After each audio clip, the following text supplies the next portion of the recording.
Assalamualaikum warahmatullahi wabarakatuh. Ibu harap kalian tonton ya. Ini materi kita, materi pertama kita di semester ini, yaitu teori asam basa arrhenius.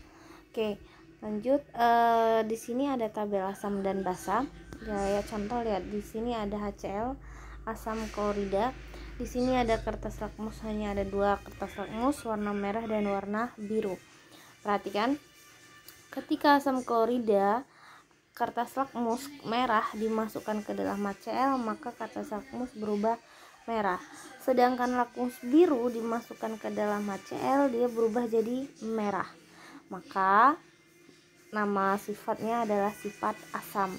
Kemudian kita masuk ke NaOH keempat ya. Ketika lakmus merah dimasukkan ke dalam NaOH, maka lakmusnya berubah menjadi warna biru. Ketika lakmus biru ke dalam NaOH, dia berubah menjadi biru. Maka ini dikatakan senyawa basa. Artinya apa? Artinya kalau warna lakmus berubah merah, maka dikatakan asam. Merah jadi merah, biru menjadi merah, maka asam. Kalau dia berubah jadi biru, maka dia basa. Merah ketemu biru, biru juga tetap biru. Maka kalau biasanya ibu menyingkatnya basa itu BB, biru untuk basa. Kalau asam warna lakmusnya merah. Paham ya? Oke, lanjut.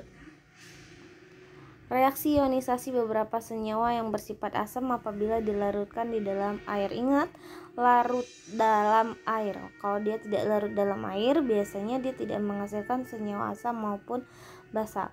HCl dia berubah menjadi Cl- plus H+, CH3COOH berubah menjadi CH3COO- plus H+, H2SO4 berubah jadi SO4 2- H+. Itu SO4 2- nya di atas ya.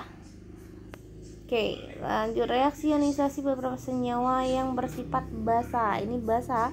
Basa, lihat ada K+ plus OH-, Ca2 ini Ca2 plus ya. Ca2 plus 2OH-, Na plus OH-.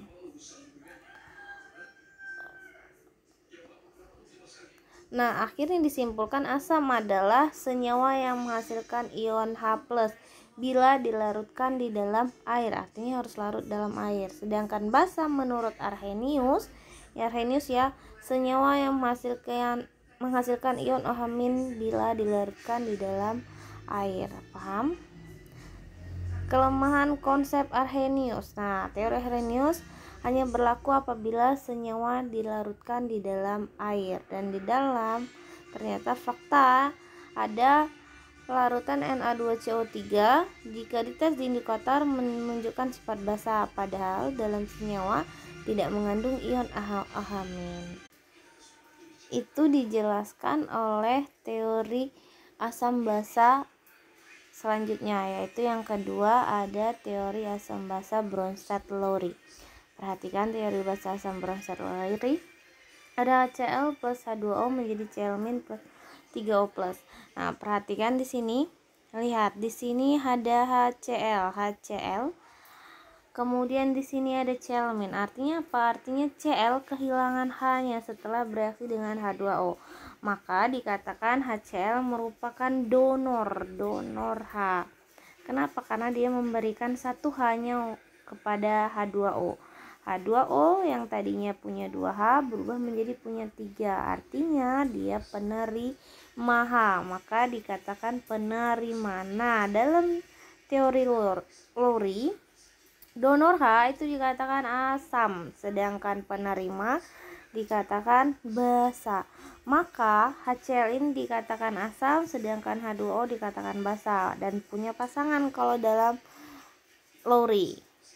Dalam teori Lowry dia punya pasangan asam basa konjugasi. Jadi HCl ini karena dia donor H, maka dikatakan asam. Pasangannya adalah basa konjugasi. Asam basa konjugasi. Sedangkan H2O karena dia menerima maka dikatakan basa, dan pasangannya adalah asam konjugasi. Maka ini basa dan asam konjugasi. Ya, itu teorinya Bronsted-Lowry. Paham? Nah, yang ketiga adalah teori asam basa Lewis. teori asam basa Lewis. Perhatikan teori asam basa Lewis ya, lihat. Perhatikan gambar yang di atas, lihat di sini ada O. O ini punya pasangan elektron yang diberikan kepada si C, maka pendonornya adalah H2O. Kalau dia donor elektron berarti dia basa, maka ini basa. Sedangkan ini asam. Kenapa dikatakan asam? Karena dia menerima. Ingat, kalau dia penerima elektron dikatakan asam menurut Lewis. Kalau dia penerima H berarti dia basa, kalau penerima elektron asam. Ingat ya, Lewis sama Lowry ini dia kebalikan, hanya saja kalau dia Lewis dia elektron, kalau dia Lowry dia H. Tapi yang kebanyakan soal suka keluar adalah si Lowry. Paham? Silahkan dipelajari ini. Kemudian pelajari juga tentang tentang pH ya.